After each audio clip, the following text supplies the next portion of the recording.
Another corpse thrown in the streets. Someone's playing a very sick game.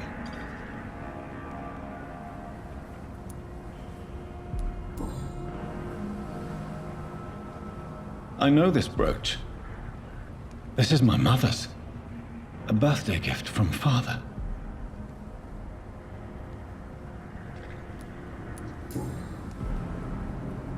"29 Pretty Orchard Street.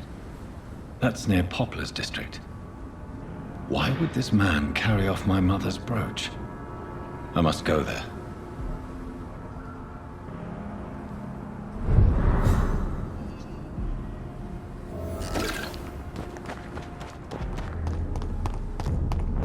"29 Pretty Orchard Street. This is it. What's in there for me? There's been a fight here.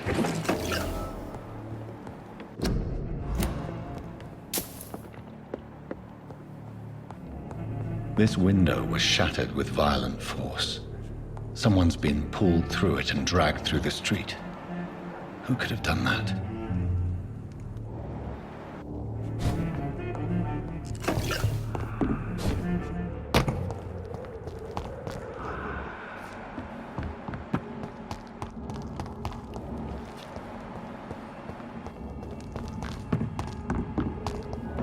Don't come closer!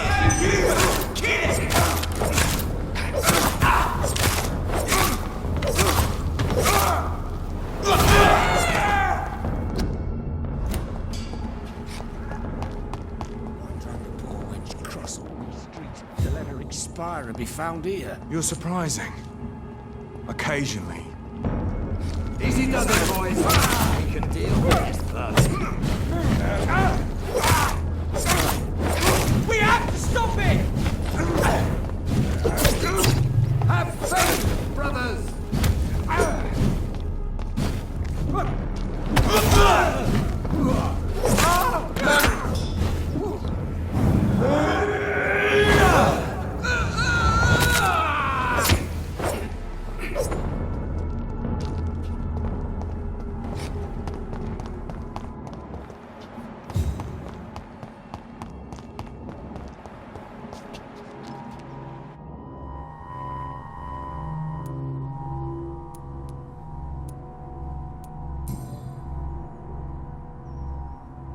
The marks on this woman's neck were made by the fangs of a vampire.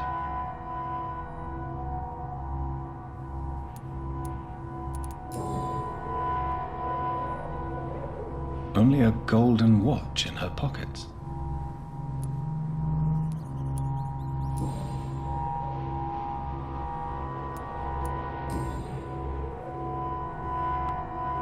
This is the very flower my mother tossed on Mary's coffin. Someone is targeting my family.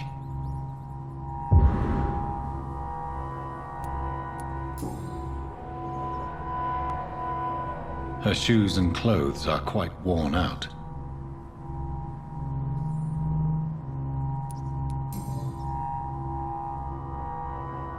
Only a golden watch in her pockets.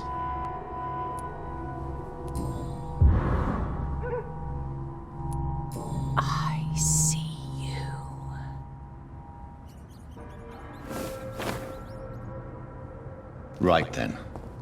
It's a sick game. But given no choice in the matter, I might as well win it.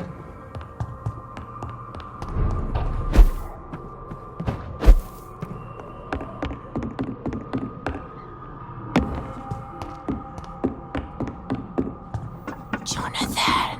What was that?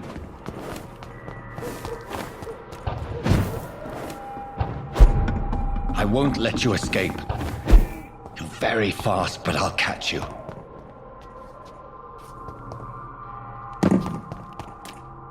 Shut! Step away! They've all been butchered.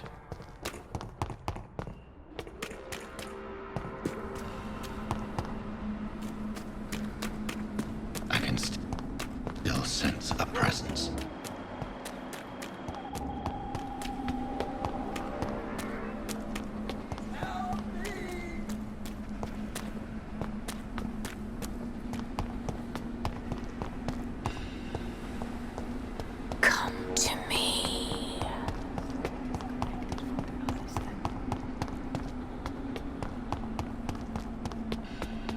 I feel someone's eyes upon my neck. Help! You! What have you done? Vicar Larrabee, what happened? Demon! Hell scourge! Son of perdition! Vicar! Jonathan's no demon. He's just a soul. Returned from the dead. Like your Christ, Vicar. Mary, is it really you? Oh, it's me, all right. Precious brother. What is Mother doing here? I'm gathering the family for a final reunion. All smiling, all dead. Thanks to the good Dr. Reed. Mary, Mother, say hello to your son. Hello, Jonathan. Mother, What do we have here, Mother? The prodigal son has lost his tongue. Our Jonathan always had the first and last word at dinner. The entertainer, the star of our show. I'm sorry. Let me explain. Shut up. It's my turn to do the talking. I have this nasty hole in my chest, Johnny. It needs to breathe. Of course. You can speak.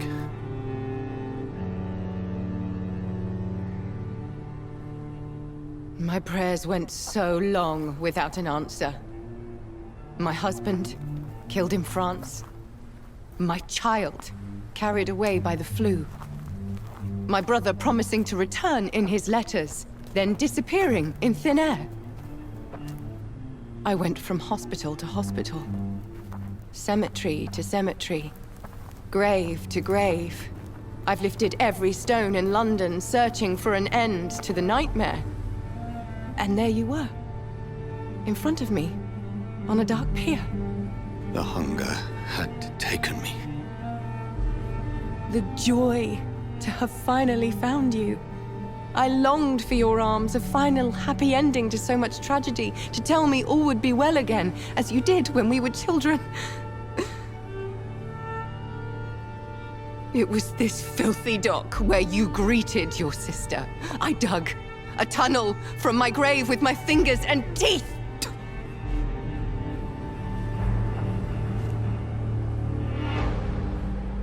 Mary, I thought I had murdered you. I tried to end myself. We've been through the same horror. We are a disease, Jonathan. A sickness that corrupts all it touches. All we kiss, and all we kill. Look at me. Admire your ilk. I'm so sorry. Apologies will not suffice. I demand reparation. I want a miracle. Are you a miracle worker, Dr. Reed? No?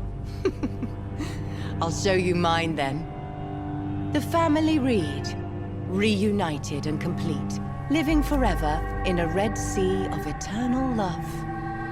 Time to go, Mother. Say hello to my son for Mary, me. wait. I have made friends with vital knowledge. Vampires. We are not alone, Mary. With time, we can learn to live almost as we lived before. How long? What? How long will this masquerade continue? I've been watching you. All these nights in Whitechapel, pretending you're still a doctor. You believe you're just fighting a disease. But it's you, the disease. Jonathan, you! I'm a scientist. I'll find a solution. Let our mother go, please. You're always the one to sway me to reason, Jonathan. But before, your motivations were always pure. Now you're tainted. Let her go! She has no part to play in this. Very well. Have you heard our good doctor? You can go home, Mother. Go home and rest in peace. Yes, I'll go home and rest. It's so easy to make them obey or forget. Puppets for our pleasure. I've seen you have your fun. You are mad. So So that's what I am, Doctor. Mad. I was beginning to wonder. I've been hearing these voices in my head, one in particular, that of my dead brother. This is the reason I must kill you. Not for your betrayal, not for our poisonous kiss, not even for the lies you tell yourself. No, it's so that smooth and wicked voice will stop ringing in my ear. Mary. No, don't! Time to die, brother. And this time for good. You left me to rot in this grave!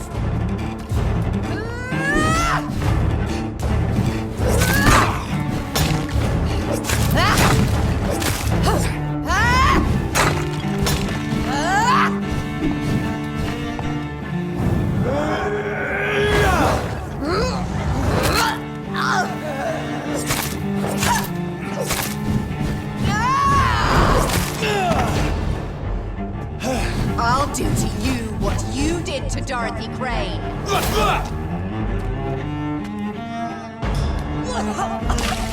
Rest in peace, monster.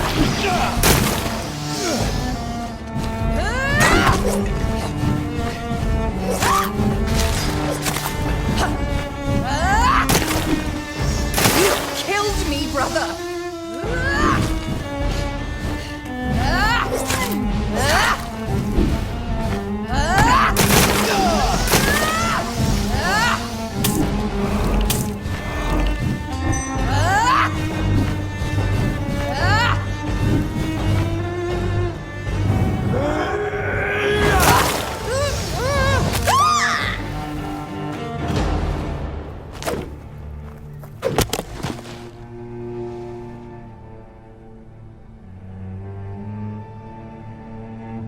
Well, brother, it's time to bring this conversation to an end.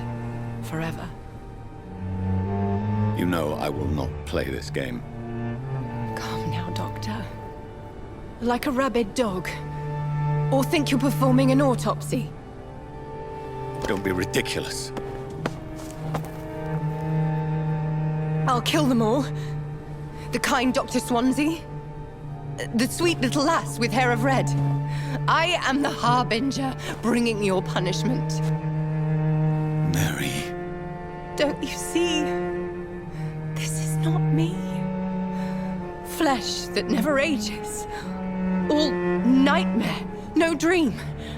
Bring it to a close. Let me sleep.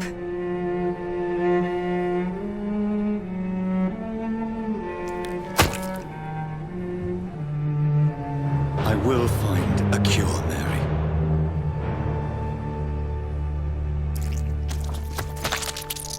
I swear it. Then, at last, I can forgive you.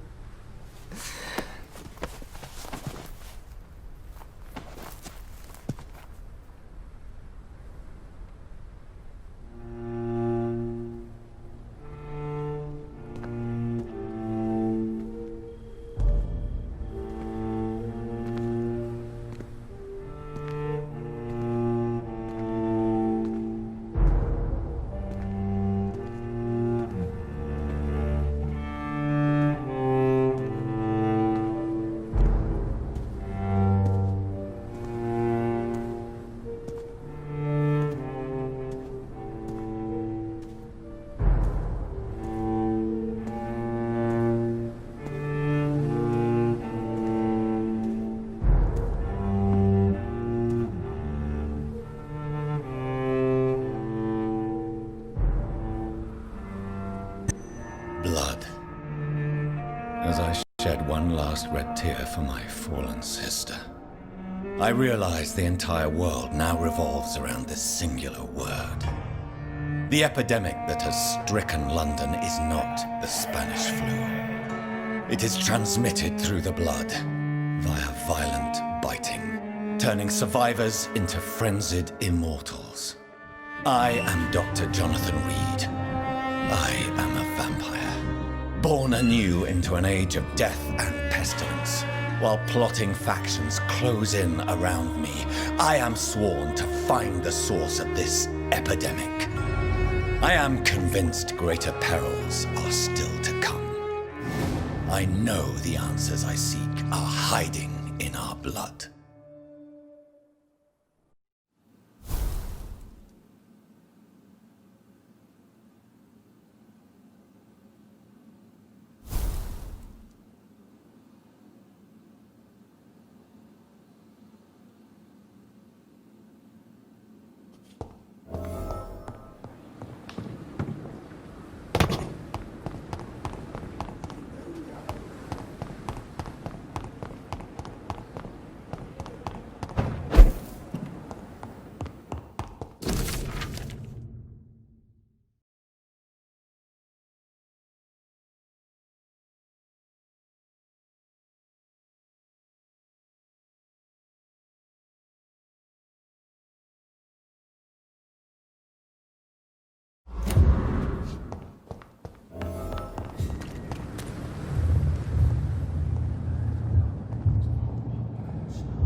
You must prepare, child, for the earth is bleeding and the harvest is upon us.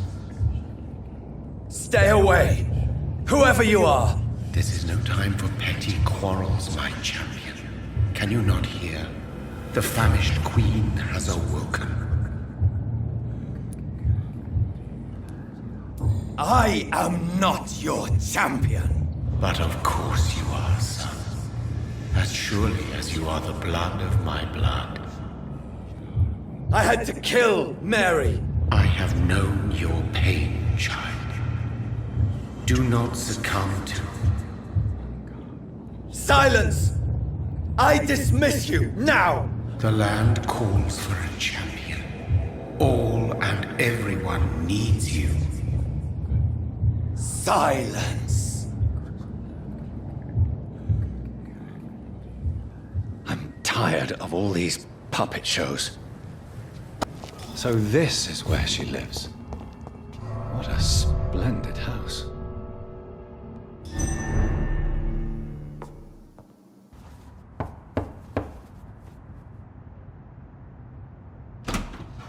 Dr. Reed, welcome. How are you? As good as one can be, considering the circumstances. Yes. Death and affliction seem prevailing themes of late. Please, come in. We have much to discuss. I hope I haven't disturbed you. Not at all. Actually, I was counting on you visiting me tonight. How strange, this painting. Beautiful, melancholic, yet with a haunting dignity. Indeed. A long time ago, a friend asked me to paint this for him, but I kept it in the end. I did not know you were a painter, my lady. There are many things you do not know about me, young Ekon.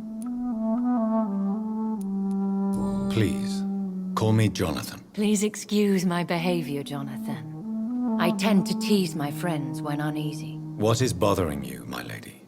Your letter was quite alarming. We will talk about this in a few minutes.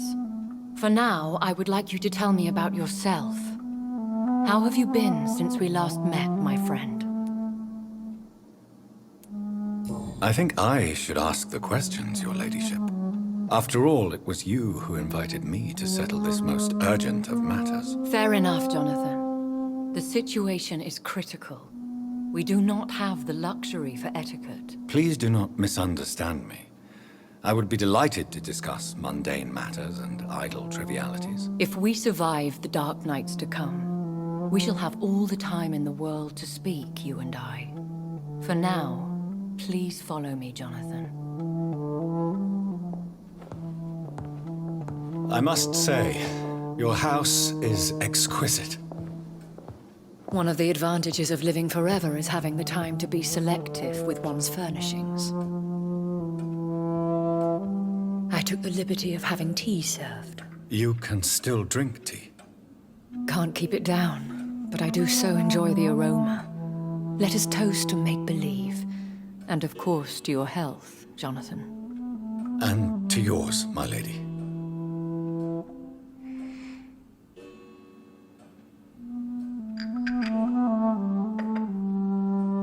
Please, call me Elizabeth.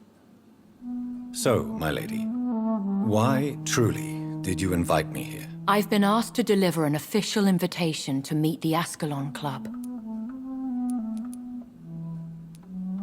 Who are they?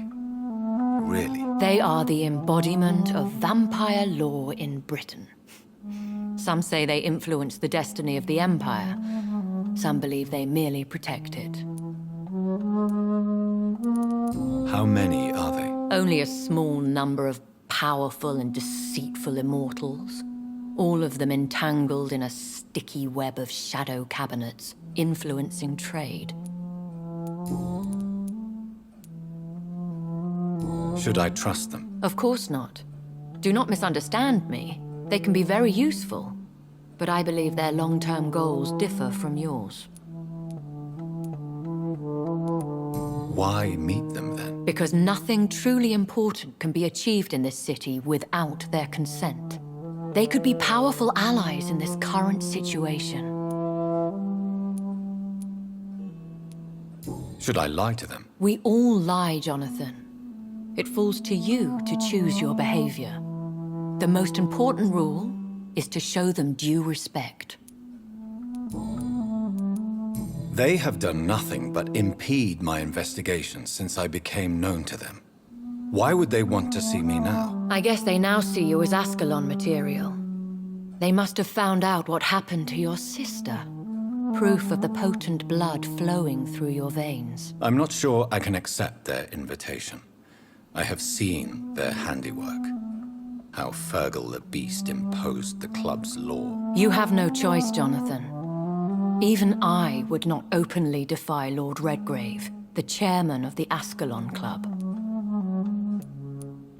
What can you tell me about Lord Redgrave? Who is he? Lord Redgrave is the founder and chairman of the Ascalon Club. Most mortals know him as the Earl of Bristol. He is rich and extremely influential. How old is he? How long has he been a vampire? Lord Redgrave claims to be the progeny of William Marshall, the most valiant knight who ever lived. If that is true, he could be very old. Have you met him? Only on rare occasions, for he never goes outside the club. And women are not awarded membership, even immortals. If you are convinced I must meet him, I will heed your advice. Thank you, Jonathan. I understand your reluctance to brush shoulders with London's vampire elite. But we have no choice. Is the situation that critical? Yes. The Guard of Prewen has called for a second great hunt of our kind. And they will stop at nothing to eliminate us. What is a great hunt? The first great hunt was launched about 75 years ago. In just a few nights, the Guard of Prewen located and destroyed most of the old British vampires. How did you survive the first hunt? I fled, Jonathan, like most vampires who survived that slaughter.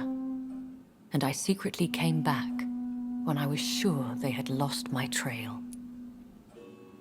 Why start a second one? Prewen has always seen us immortals as a threat to mankind.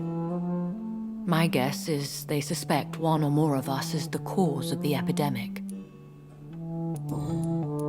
You should flee then. Leave London, the country even. I have seen the Guard in action. They are merciless. Your concern warms my heart, Jonathan. But fear not. If the situation gets too dangerous, I shall retreat to my secret Scottish manor. I could hide you in my luggage, if you wish. Thank you for the offer. I shall keep it in mind, but I have much to do here. There is a question I must ask you. Could Lord Redgrave be my maker? I doubt it. If Lord Redgrave had made you his progeny, He would not have seemed so surprised when you demonstrated the strength of your lineage.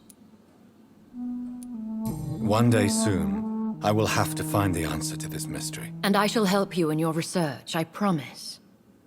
For now, you must go to the Ascalon Club and play their game. Will I see you again at the Pembroke Hospital? No, you will find me here if you need me. I shall conduct inquiries alone, and we can then share our discoveries. When will we meet again? As soon as you meet Lord Redgrave, I suppose. Fear not, my dear. I shall only be a heart's beat away. I want to thank you for all your support and your help, my lady. Could you do me a last great favor and call me Elizabeth? I should be honored, my lady. Then it is settled. Finally, some good news in these dark hours. Thank you. I appreciate the advice. I had best prepare myself to meet this Lord Redgrave now. How thrilling to meet the Earl of Bristol in the flesh, so to speak. Something tells me you're not very keen on the man. Don't get me wrong. The gentlemen of the Ascalon Club are honorable, but their attitude and opinions are somewhat antiquated. I see. As long as they deny access to female applicants, I will leave them to their antediluvian considerations as to the natural order of things. Jonathan, promise me you'll be careful. Of course. But why the fear in your voice? Look at me, Jonathan. I am. I mean, really look at me, young Ekon.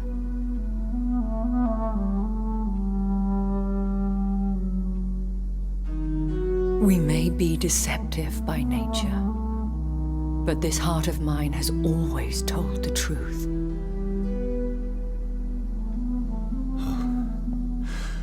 Elizabeth.